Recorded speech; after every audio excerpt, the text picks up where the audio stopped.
There's a couple massive Nintendo Switch news stories that just dropped today that we got to talk about, starting with Nintendo Switch Online getting a surprise feature upgrade, as it appears to be Nintendo's first attempt at something like an achievements or trophies type system that just went live. Then the big talking point for today's video has to do with Nintendo Switch Pro, new Nintendo Switch, next gen Nintendo Switch, whatever you want to call it. There is a massive Nvidia leak that just hit the internet that suggests that DLSS technology will be enabled on the next console, and we have to talk about what this means for the future of the Nintendo Switch family of systems.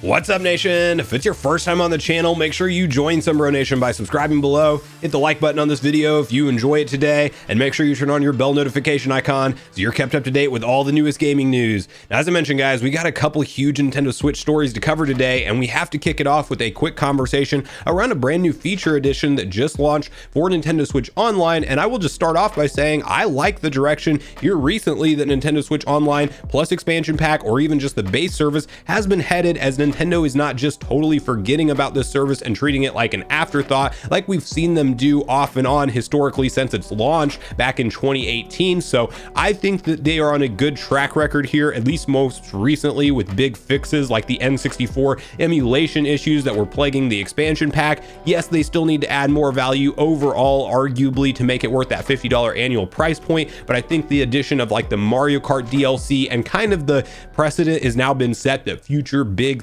first party DLC packs may indeed be part of this service. I think that helps soften the blow for a lot of people. It definitely did for me, because I was going to buy that Mario Kart 8 Deluxe DLC booster pack regardless. So there's been a lot of positive changes recently, and in true Nintendo fashion, they're continuing to do something that is very Nintendo-like, because it's not achievements or trophies exactly, but it's kind of akin to that in the way that you have missions and rewards now that you can unlock as part of being a Nintendo Switch Online subscriber. And to quickly get on the same page of all the details of what's offered as part of this missions and rewards program, let's hop over to VGC very quickly to read through their article together.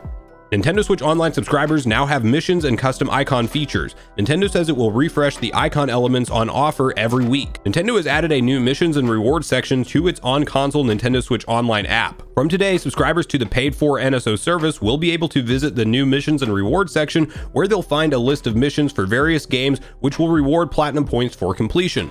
Missions include those based on system-based features such as backing up your cloud data, or based on playing games such as Super Mario Bros. For NES. Users can redeem their platinum points for the traditional selection of digital and physical items on the My Nintendo store, but the company has also added new member-exclusive icon elements. Switch Online subscribers can purchase frames, characters, or background elements to create their own custom Switch icons. Each month, these will be based on a different theme, while icon elements will be refreshed every week according to Nintendo. Until April 3rd, the icon themes will be based on Animal Crossing New Horizons and Super Mario Odyssey. So overall, this is obviously just a good news story, because of course it is a new feature that we did not previously have, and there's no additional tier that we have to pay for to have access for this feature. And it's even really cool, the platinum reward points portion of it specifically, because you can redeem that for real world items that are collectibles, especially if you're a long-term hardcore Nintendo fan. So this is good news on all fronts. That being said, it is definitely not equivalent to something like a trophies or achievement systems, and I know a lot of fans are wanting, including myself. I've seen some people mention that they actually don't prefer those systems, and that's fine, but I do feel like a large majority of gamers, especially if you're like hardcore into a specific game like I am with Elden Ring right now, I love to unlock trophies in that game and see my progression, and then it kind of is like a badge of honor once you've actually taken the time to go through and platinum trophy hunt for an entire game, and you have that icon there saying that you have 100% of that game in the most intense way that the developers support. And so I still hope that maybe by time the next gen Switch comes around, which we'll be talking about in a second, that maybe something like a traditional trophies or achievements system is ultimately added in. That said, this is definitely an incremental step in that direction. And it's kind of interesting because I tested it out with the Mario Bros thing, and I literally just have to boot up Super Mario Bros 1 and play for a second, and I earned like 60 platinum points for doing that. I think it was actually 1 out of 4 tasks, but I had already completed the other 3. But you know, this is something that I think they could go a lot of interesting directions as time goes on, and maybe this is just the first version that ultimately evolves into something like more game specific trophies and awards. So I want to hear from you guys in the comments down below how you personally feel about this addition to NSO, what you think of the the service overall as a whole where it stands right now, because clearly Nintendo's been doing a lot to kind of tinker with it and improve it over time. And definitely share with me whether or not you'll be diving into some of these missions and rewards to try to earn some more platinum points, or if it's something that you would rather just see a traditional trophy and achievement system and this really doesn't do anything for you personally. So I do look forward to hearing from you guys on all things Nintendo Switch Online and this new feature upgrade in the comments down below. Now, the big talking point for today's video has to do with a massive Nvidia leak that's unfortunately actually part of a cyber attack that happened to them last week. And it's a serious issue because apparently there are like employee passwords and things like that that were exposed during part of the cyber attack. But something that was highlighted as part of the leaked files are now appearing online is some very clear indication that Nintendo is indeed working with Nvidia right now on more powerful graphics for a future version of Nintendo Switch hardware, whether or not it's next gen Switch, and whether or not it's Switch 2 and the true, future iteration, or it's a incremental system like the heavily rumored Switch Pro. That is all highly up for debate and speculation right now. I want to make that very clear. I'm not sold on one direction or the other on what this really means at the end of the day, although it is very clear that this is a confirmed step that Nintendo and Nvidia are developing more powerful chipsets, surprise, surprise, for the future console. And while that's not really big news in and of itself, it's very interesting to unpack some of the details here, as we can definitely see Nintendo planning for things like DLSS upscaling, which in theory on a more powerful graphics chipset could very easily allow the Switch to hit not native but upscaled 4K through especially something like dock play. And so we have to really unpack all of the details of this leak and have a discussion on when we might see something like more powerful Switch hardware. And to kick off this conversation, I do want to hop over to Nintendo Everything, where they have the details typed up in an article, so let's quickly read through that together. Nvidia leak may hint at new Switch Nintendo system. Nvidia was hit with a cyber attack last week, and while we won't get into all of the details, a leak since then may have relevance pertaining to a new type of Switch system. Tech PowerUp has since come forward with a list of leaked files. Among them is an NVN2 folder and apparent NVN DLSS driver and possible files about T39. This is notable for Switch as NVN is the API that Switch programs are written against. Nvidia developed the technology for Nintendo. As for DLSS, that's again from Nvidia as a type of tech that's involved with high resolution / AI upscaling tech. Currently, it's not something that Switch can really take advantage of on its own. A new type of Switch hardware would be required. It's said that the existence of the NVN2 folder as well as the DLSS driver could point to a new type of Nintendo device that's in development and that's pretty far along at that. Additionally, Twitter user Kopite7Kimi, who is known for Nvidia leaks, has been claiming that a new Switch is on the way with a chip T239 codenamed Dane. Now, I then want to quickly highlight a well-known data miner by the name of Oatmeal Dome, who has this to say on the current leaks. Switch Pro, Nvidia was recently hacked and many files were leaked. Some of the leaked files include references to an NVN2 with DLSS and possible ray tracing support. NVN is how you program graphics on the Switch. It's Nintendo's version of OpenGL / Vulkan / DirectX. The GPU may be based on Nvidia's Ampere architecture, which was also previously rumored. Ampere is what powers Nvidia's newest cards like the 30XX line. Of course, we also need to keep in mind a theoretical Switch Pro would be much more power constrained than a desktop or laptop. As always, there's a lot of asterisks on this. The files obviously can't be 100% confirmed as legitimate, and development plans can change rapidly, so this information may be out of date. We will see if this turns out to be correct.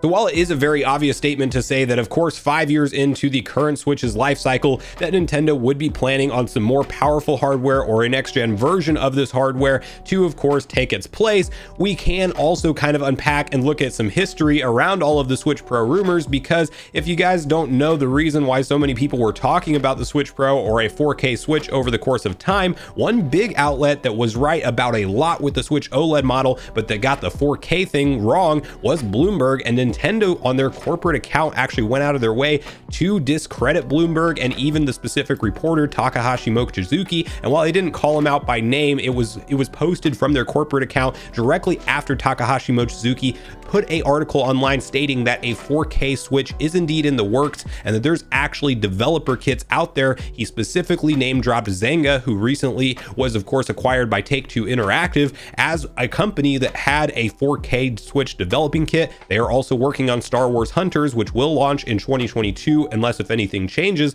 So there's some interesting conversation to be had here on whether or not Nintendo does believe that the Switch is indeed in the halfway point of its life cycle, and if something like a more powerful revision would be a path they would take, as opposed to doing a clean generation break off with something like backwards compatibility for the current library of Switch games, because President Shintaro Furukawa has of course not only stated that the Switch is in its halfway point of its life cycle, he stated that for the last 2 or 3 years in a row, by the way, so take that with what it's worth. And they've also clearly said that due to the unprecedented success of the Switch, that a current life cycle could change their own plans for a typical life cycle for their console. I think there's a lot of interesting conversation to be had here with the fact that we can clearly point to a more powerful chipset, maybe even something in the 30 line of cards, which is crazy, but of course, again, expect that it won't be running at near of a high of a power rate as something like a desktop PC or a laptop would be, but we're clearly talking next gen level graphics here, definitely stuff that's capable of running 4K, especially when docked with a good power source. So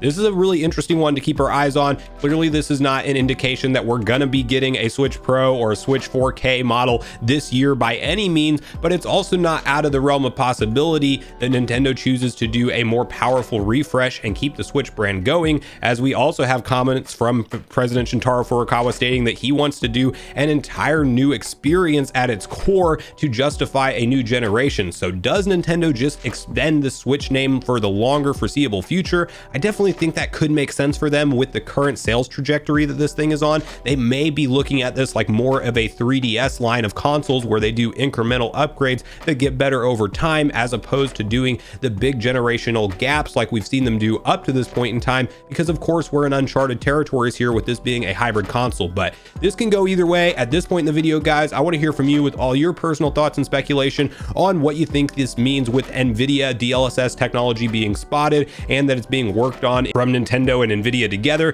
Do you think this means it's any kind of indication that we will get another revision that's more powerful before the true next gen Switch, or do you think that this is clearly just something that is lining up something like a 2024 2025 system launch of a true next generation Switch? So regardless of your opinions and where you fall on the topics we talked about in today's video, I want to hear from you in the comments down below, as I do look forward to getting a back and forth conversation started with you all around these topics. Make sure you check out yesterday's video if you haven't already, where we discussed Nintendo Switch's 2022 software lineup and what the addition of Pokemon Scarlet and Violet, an open world Pokemon experience, really means to the overall release schedule for this year, and some other unannounced titles that we may see featured at the E3 Direct. Also, make sure you like, subscribe, turn on your notification bell, and I will see you guys in the next video.